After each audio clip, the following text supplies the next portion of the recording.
Álvaro, e a relação do Mordecai com a Raquel? E a festa de Purim?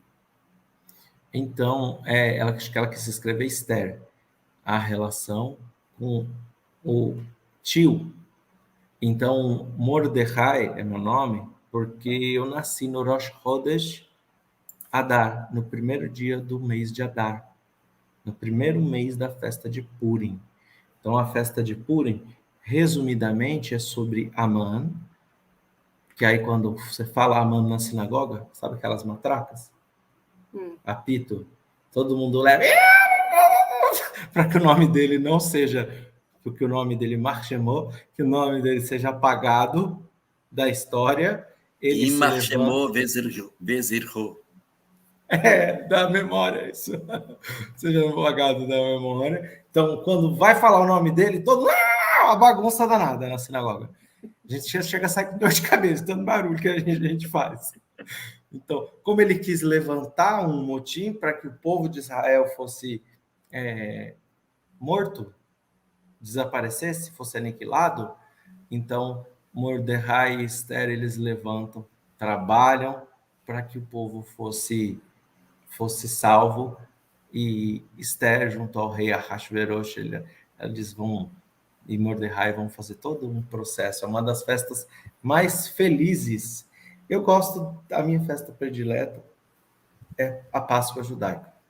Quer colocar mais alguma coisa? Ela coloca também. Eu quero aproveitar só fazer um pequenino comentário, já que ela falou sobre Mordecai e Esther. Só trazer um detalhe sobre isso. O Álvaro foi realmente bastante sucinto com relação a isso, mas, em função do nosso tempo, eu vou me permitir falar um pouquinho, que o tio de Esther, ele faz uma boa ação para o rei, e o rei anotava no caderno.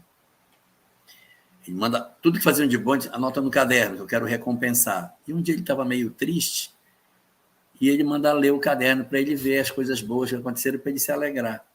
Só que nesse dia que ele está pedindo para ler o caderno, é o dia que é a véspera da matança dos judeus. Havia sido feito por Haram um cadafalso com forcas, onde os judeus seriam no dia seguinte enforcados. Estava tudo certo, ia até acontecer, estava fato. Quando ele manda ler o texto, ele passa por uma coisa boa que Mordecai tinha feito. O que eu dei para ele de presente? Como foi que eu retribuí isso?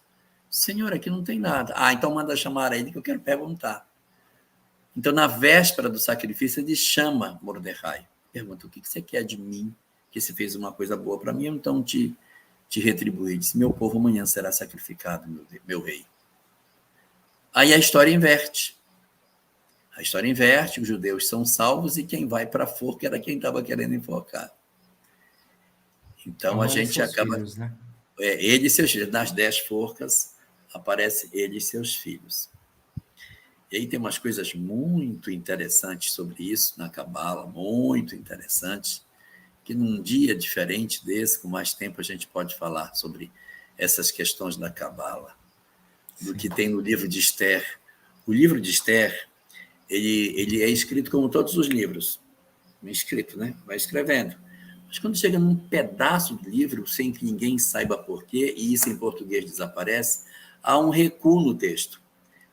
O texto fica mais estreito, como se fosse uma citação. Ele vem, de repente, ele tem um recuo, e as letras acabam ficando em colunas mais estreitas.